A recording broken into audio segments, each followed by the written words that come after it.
Good evening. My name is Lincoln Mali. It's a great pleasure to be here to talk about the life and times of Khaya Mabece, Ugiab. I'd like to say to the members of the family, to the organizing committee, and participants to the conversation, it really is a great pleasure to be here and have this conversation about somebody who had a profound influence in my life.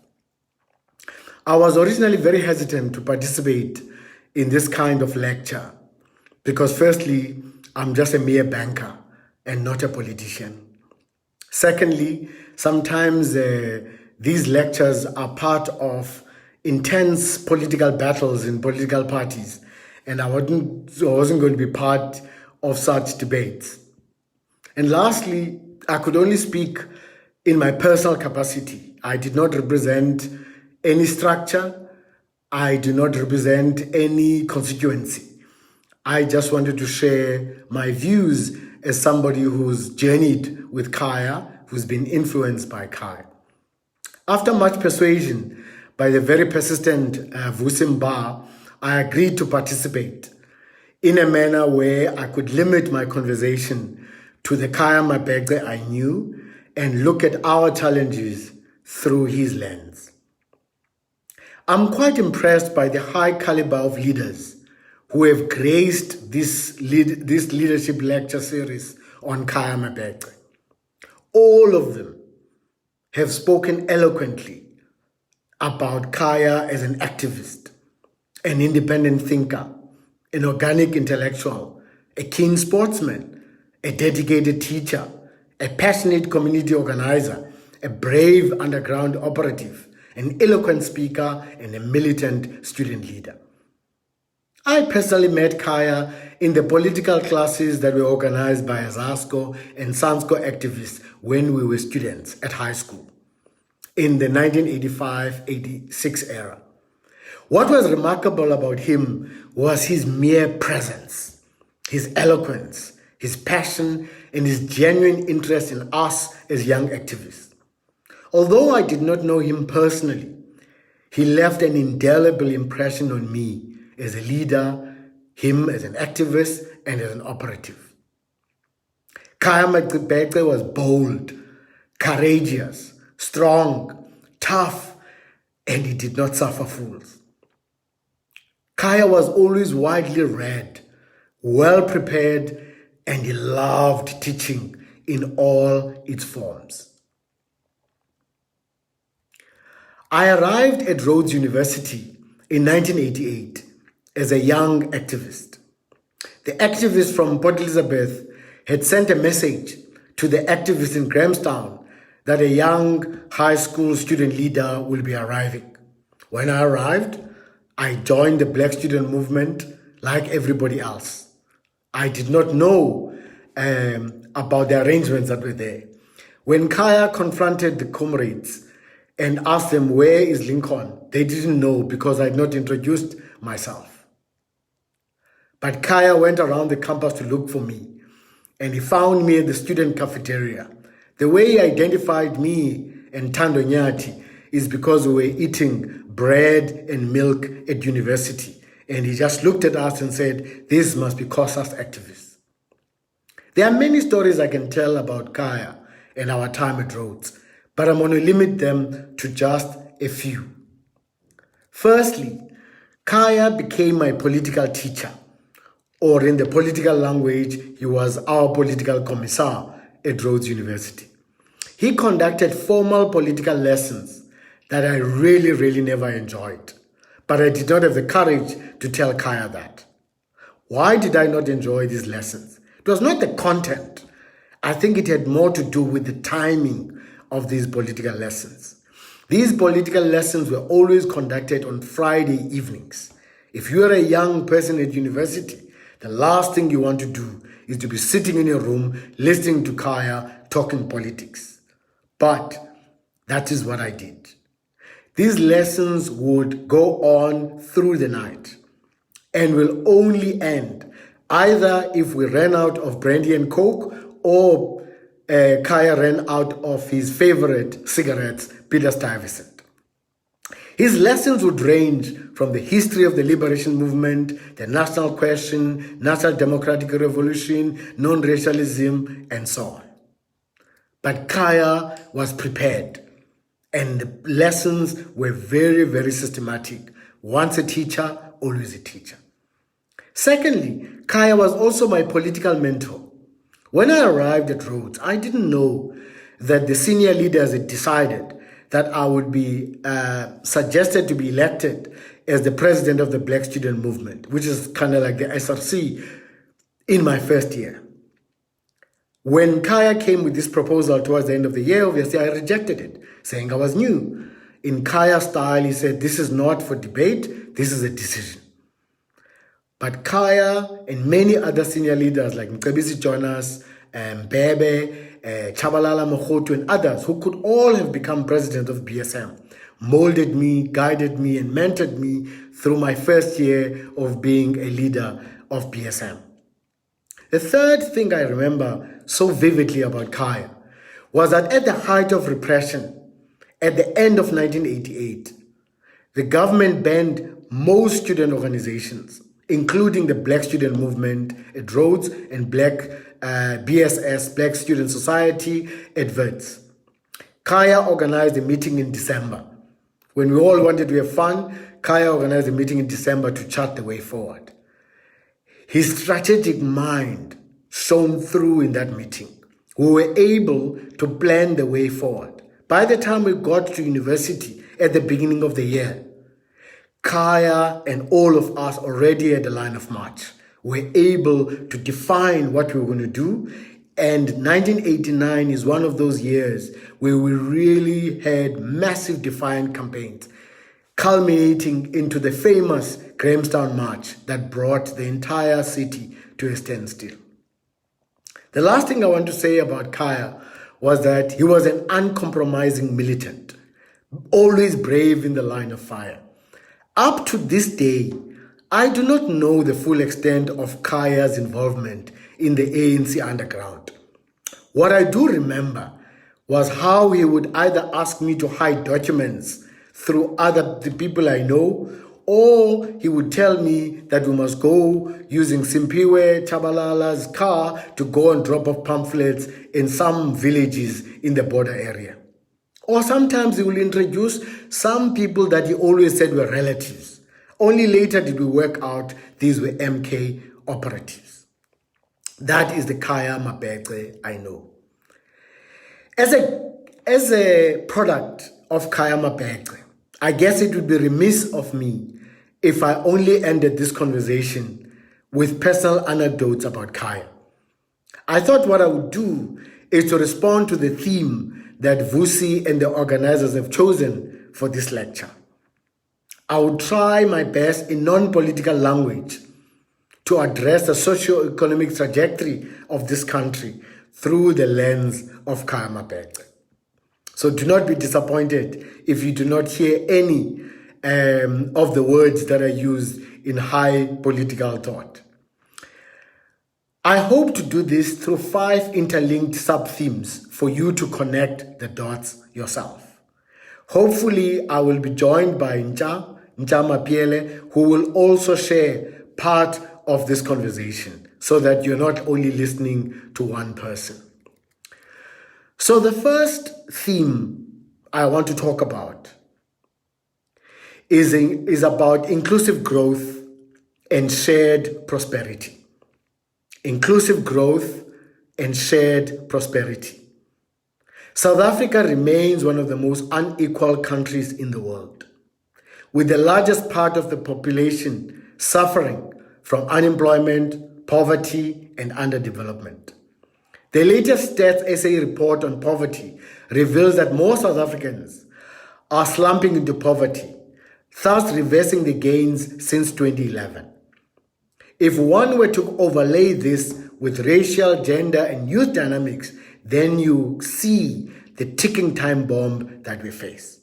This reality has been so painfully exposed during this coronavirus lockdown, where huge numbers of people have nothing to eat. This is the reality we find ourselves in. Mabece Jonas, that you all know, has just recently released a book. In this book, he argues, and I quote, South Africa's inability to transfer growth, however moderate, into reducing poverty is unfortunately not surprising given the extreme unequal nature of our society. With a Gini coefficient of 0.59, our exceptional high level of income inequality is arguably the most serious fact hindering our ability to inclusively grow the economy and reduce poverty. The exclusivity of South Africa's growth path is only further emphasized by an unemployment rate of a scary 27%, and one that has averaged over 23.7% over the last 2 decades. These are the facts, close quotes.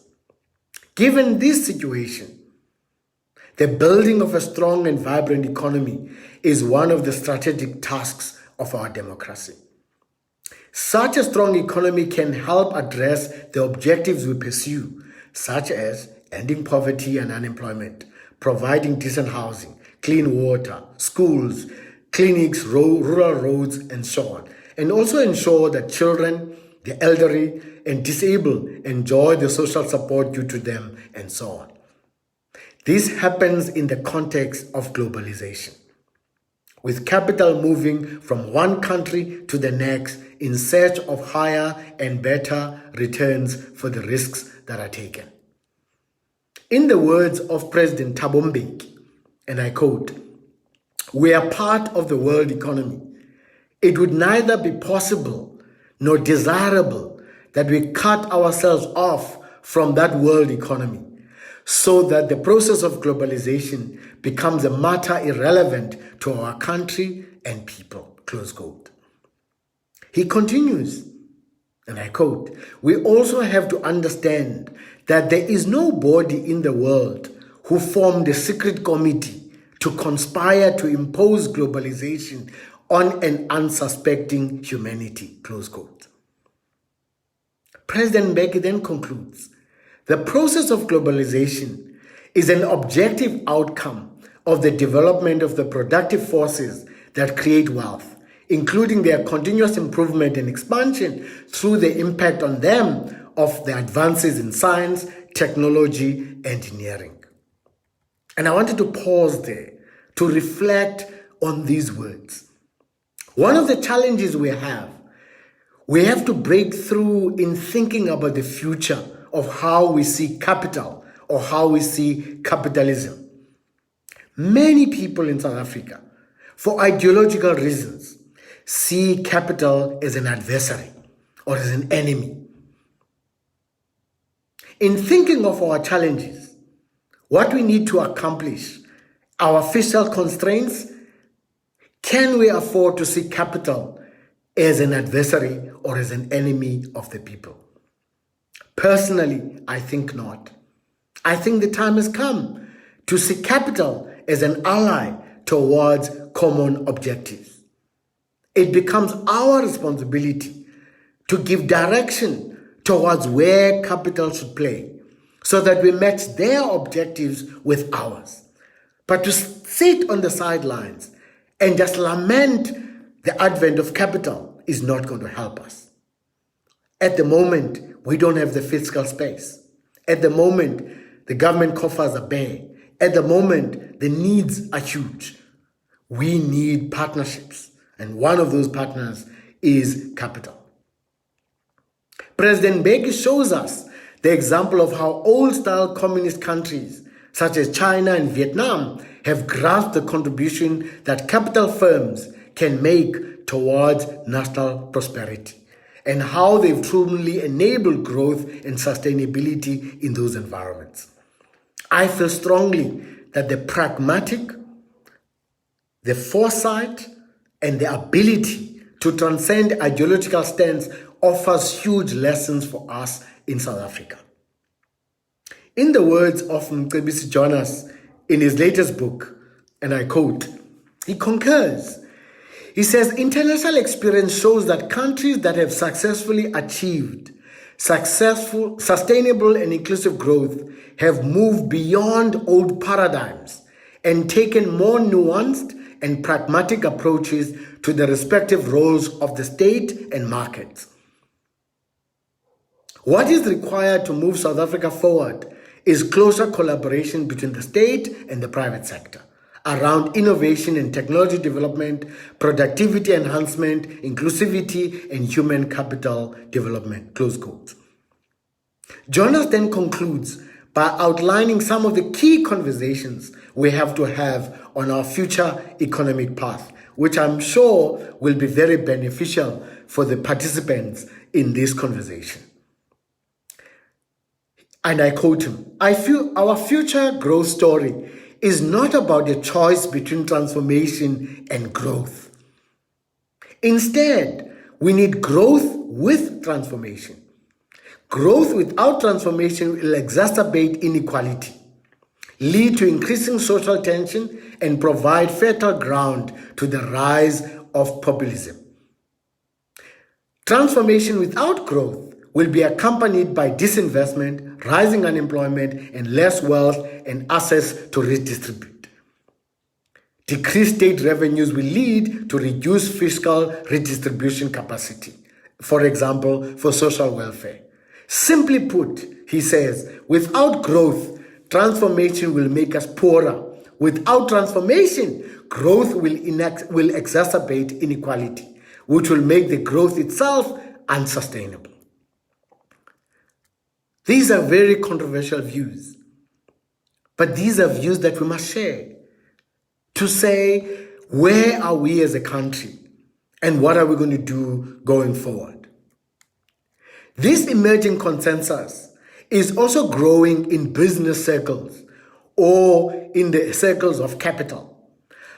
According to Professors Kramer and Professor Porter, the solution lies in what they term shared value, which involves the creation of economic value in a way that also creates value for society by addressing its needs and challenges. It requires business to reconnect company success with social progress. It is important to note that shared value, as described by Porter and Kramer, is not social responsibility, not philanthropy, not even sustainability, but it's a new way to achieve economic success. It is not only on the margins of what companies do, it is at the center of what companies do. The coronavirus and its health, social, and economic crisis have seen various private sector companies in South Africa and in other places starting to be part of the solutions. I know here in South Africa, various large corporates have answered the president's call and responded to the things that are being asked by society. We have seen the picture between private sector and public sector collaboration. Therefore, the challenge that lies ahead of us and for you as participants in this conversation is, how do you engage with this debate? How do you move away from the sterility of previous debate? How do you influence this debate so that we can move forward? As I said before, as we speak, the government coffers are empty. We have already been downgraded as a country. We are not able to raise more taxes. Many companies are going to register losses. After COVID-19, many businesses and industries will be decimated. And then you have Fourth Industrial Revolution. All of those forces are going to be impacting on us. We need new ideas and new ways of finding our way forward. This would have been a fascinating time for Khaya Mabece to be part of those conversations. So I'd like to pause there for a second before I go to the other themes and to see whether Ncha has joined and whether he can start his part of the conversation, and then I'll come back on the other themes.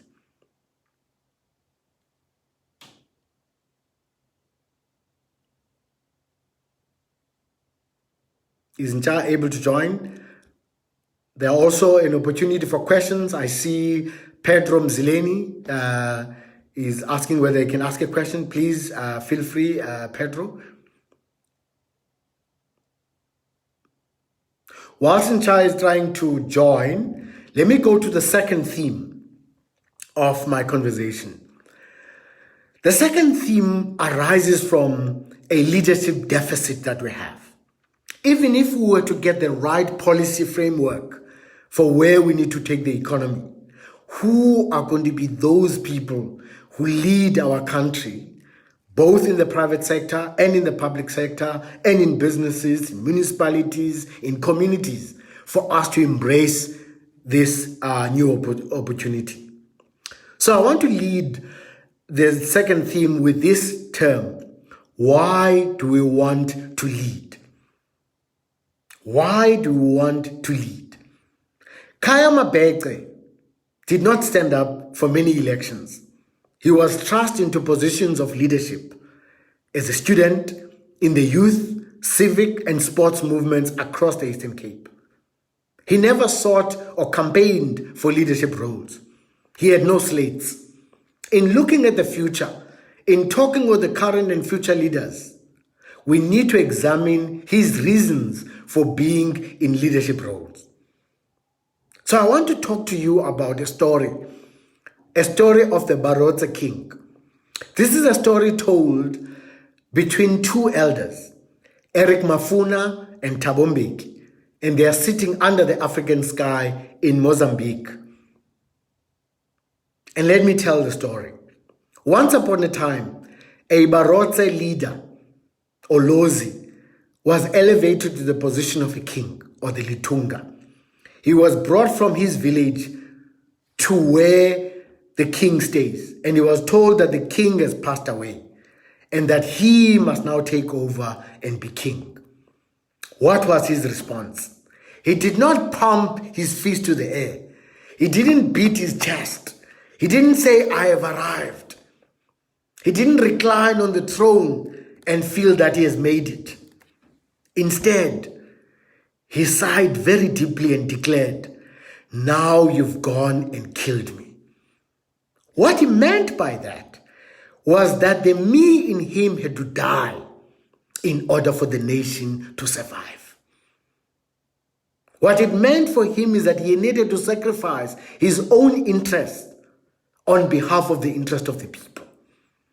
That is what Khaya Mabece showed us. That is the leadership caliber we came from. So when we want to be in leadership positions, why do we want to lead? Is it the perks? Is it status? Is it power? Is it money? What is it? Or is it a higher ideal where we're doing these things for somebody better? If we ask ourselves, who in his right mind would kill themselves for the so-called greater good when power, glory, rich, and fame beckon? Who would simply surrender their individual freedom for the people who they would rule? The answer is that many are doing it daily throughout our continent. There are people who are leading. They may not have leadership roles. They may not have leadership positions, but they are leading. Khaya Mabece was always leading, whether he was in a position of leadership or not. We found that through his selflessness, his dedication, and his willingness to sacrifice. So many a times when people want to lead, we should be probing and asking, why do you want to lead? To say the people want me is not good enough. To say I've been nominated is not good enough. To say that I've been seconded is not good enough. What are the intrinsic reasons why people want to lead? Because they have to put the people first. At Rhodes, when he was a teacher, at Forte, during his sports times, Khaya always put everybody else ahead. So many leaders who are motivated by narrow and self-interest, they will succumb to greed and all these other vices. Our country needs more Khaya Mabeces who surrender their personal ambition towards something greater than themselves, who build others, who create an environment for others to win and succeed. That's the challenge that we have. Because even if we choose the right economic trajectory, if those at the leadership level are not there for the people, we will squander that. And there have been many examples across the continent and in many countries. So there is the question. Before I go to that, the question from Pia is, given the challenging socio-economic situation, which is likely to remain for some time, how do we avoid sliding into the populist solutions and withstand the populist noise and rhetoric that may win some elections but prove futile in the intermediate to long term? Again, I can only answer it as a bank teller and not a politician. There are objective facts on the table. Those objective facts are, today, we have borrowed more than we can afford as a country. That is factually true. 2, we are battling to raise taxes. You've seen the SARS results with that. Thirdly, it's also factually true that many industries are going to be decimated by COVID-19. The retail environment, restaurants, tourism, all of those. So as we start post-COVID, we're going to start in a weaker environment. Government on its own cannot do it. Private sector on its own cannot do it. We need a global, multifaceted program to try and do this. Of course, there are people who can say, yes, we can do it. But the reality is that I don't think many of them can do it. Yes, they may be populist because they can win elections. Unfortunately, after they've won the election, then what? What do? You've won the election, you've made lots of promises to people, but you can't deliver.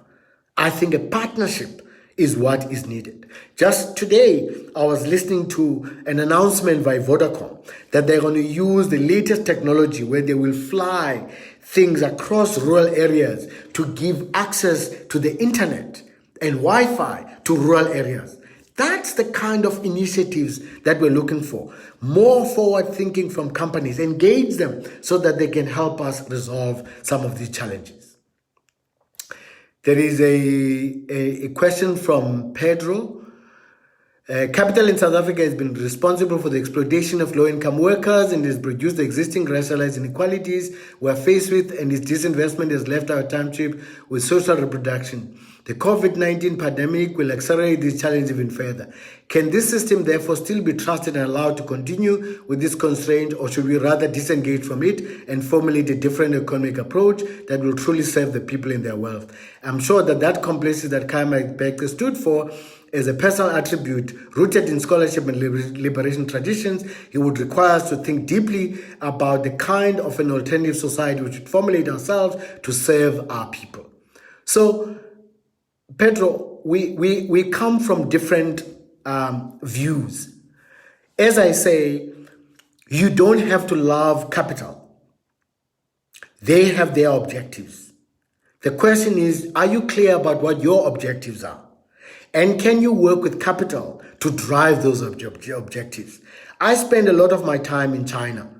The Chinese Communist Party, working with capital, has been able to drive that country to take millions of people from poverty. It's now the second most important economy in the world.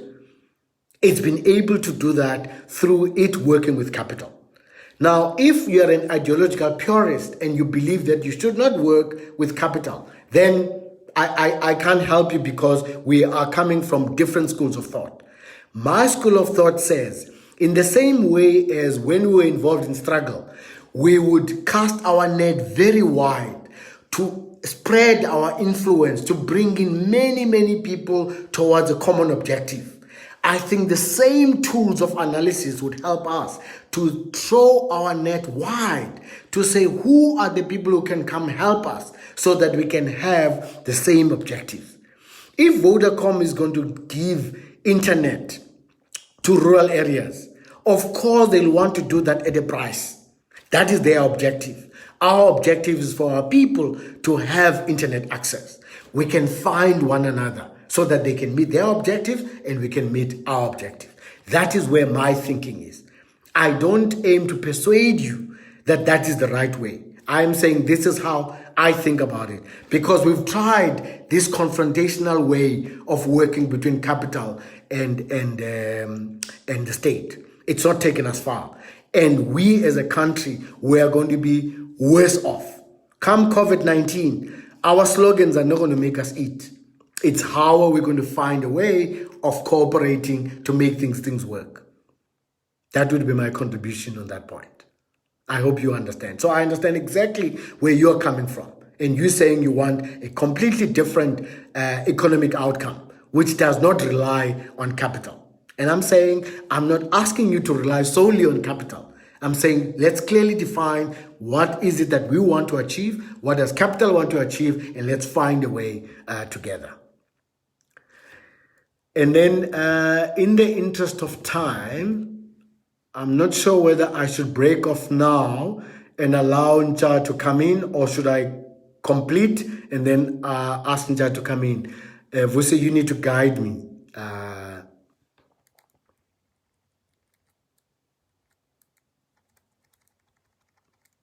Vusi, can you guide me, please?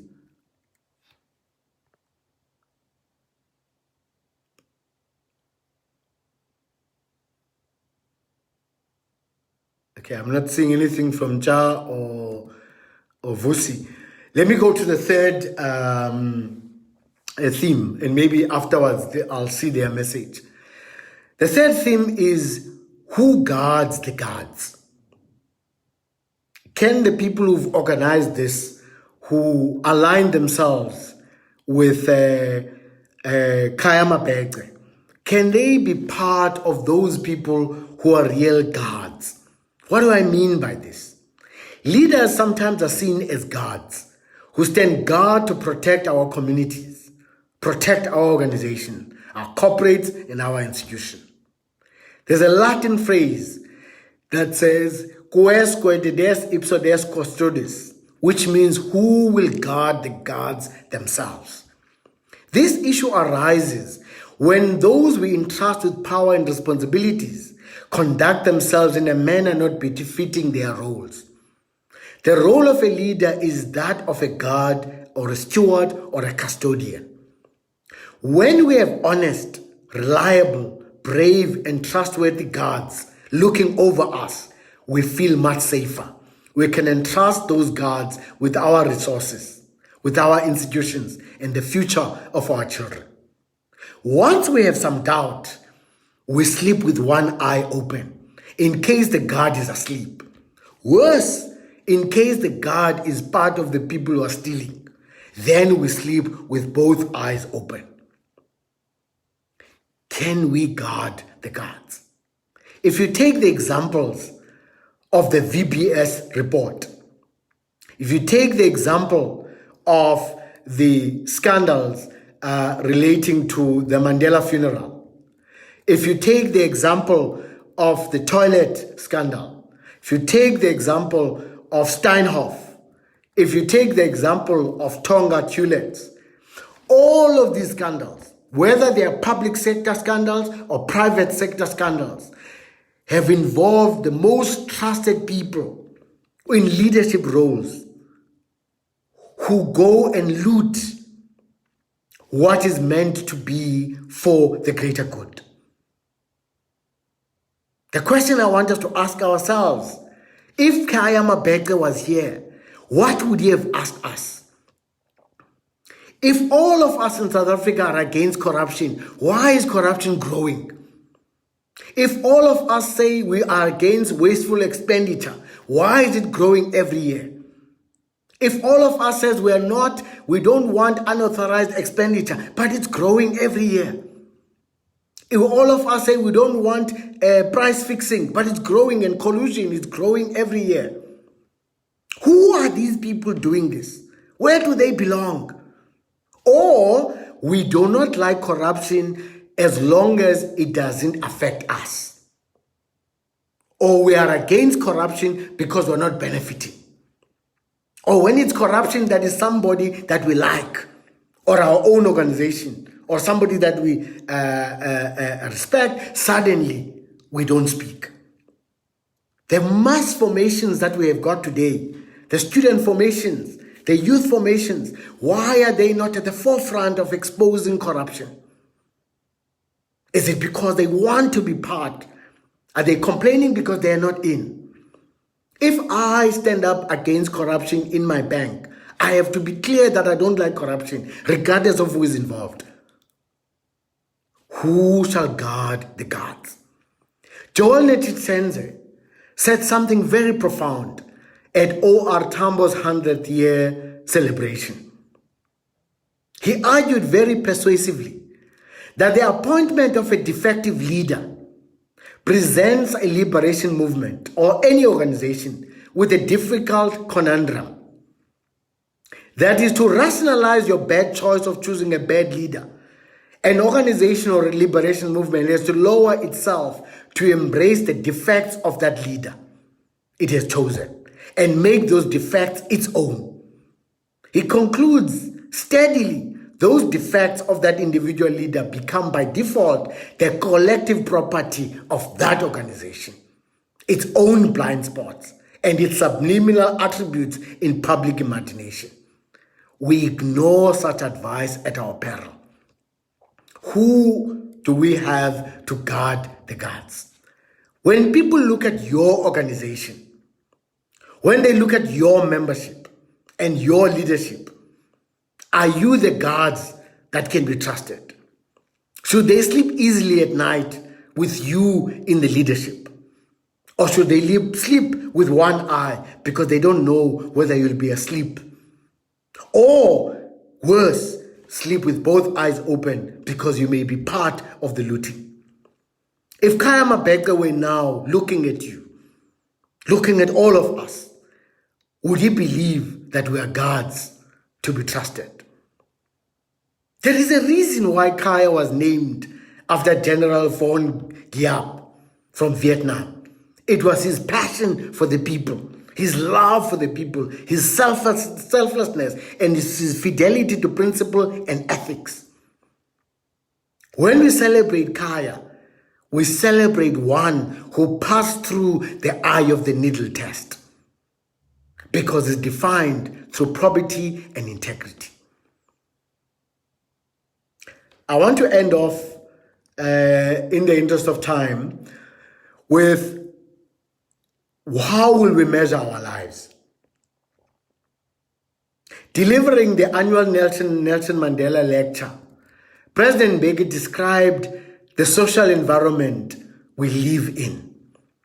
And I quote, he says, thus every day and during every hour of our time beyond sleep, the demons embedded in our society that stalk us at every minute seem always to beckon each one of us towards a realizable dream and nightmare. With every passing second, they advise, with rhythmic and hypnotic regularity, get rich, get rich, get rich. He argues that our society has a clarion call for everyone from a poor background. At all costs, get rich. In such circumstances, President Mbeki concludes, the meaning of freedom has come to be defined not by the ethereal and intangible gift of liberty, but by the designer labels on the clothes we wear, the cars we drive, the spaciousness of our houses and our yards, their geographical location, the company we keep, and what we do as part of that company, close quotes. As we remember Khaya Mabece, and in all the memorial lectures delivered in his name, no one ever spoke about his wealth, the cars he had, his bank balance, his mansions, or his material possessions. No one. This is so because none of these things had any value in Khaya Mabece. He did not leave this world with riches and wealth. If we follow Khaya Mabece, let's remember who he was. The other day, I remarked about my own father, Mzwandile Wellington Mali. He did not leave a will. He bequeathed me and the family no material possessions, but I can proudly proclaim that he left us as a family a rich legacy of service, leadership, courage, integrity, standing up for beliefs, values, and principles, and the truth regardless of personal consequences. His life can be measured by the difference he made to his family and his children and to the broader community. That is the same for Khaya Mabece. His products are among us. His life mission is accomplished and his family name is held in high esteem. Professor Clay Christensen challenges all of us in his book where he says, how will you measure your life? Will it be the designer labels on the clothes we wear, the cars we drive, the spaciousness of our houses and our yards, their geographic location, the company we keep, and what we do as part of that company? Will we be inspired by the life and times of Khaya Mabece, who is measured by his efforts in bringing about the gift of liberty for all of us? That was Khaya Mabece. Khaya was not elected to many structures, but Khaya was a leader. Khaya gave so much of his clothes, so much of what he has, so much of his time to us. We measure his life now as somebody that we admire. In my own life, as a product of people like Khaya Mabece, Kule KK Papiani, Mike Oyana, Khomotso Masebelanga, I may find myself at the top of the corporate sector, but I must ask myself all the time this deeply penetrating question: how will I measure my life? When I leave this earth, I hope and pray that my life will not be measured by shallow metrics such as net worth, material possessions, and so on. I hope it will be a more balanced scorecard. I hope to be like Khaya Mabece. My life must be measured on the contribution I would have made to my society. Khaya Mabece ran his race, and he ran it well, and he passed on the baton to us. Will we pass it on to the next generation? Will we create the next Khaya Mabeces? Let me conclude. When Khaya's great heart stopped beating, we mourned him. We gave him a memorable funeral.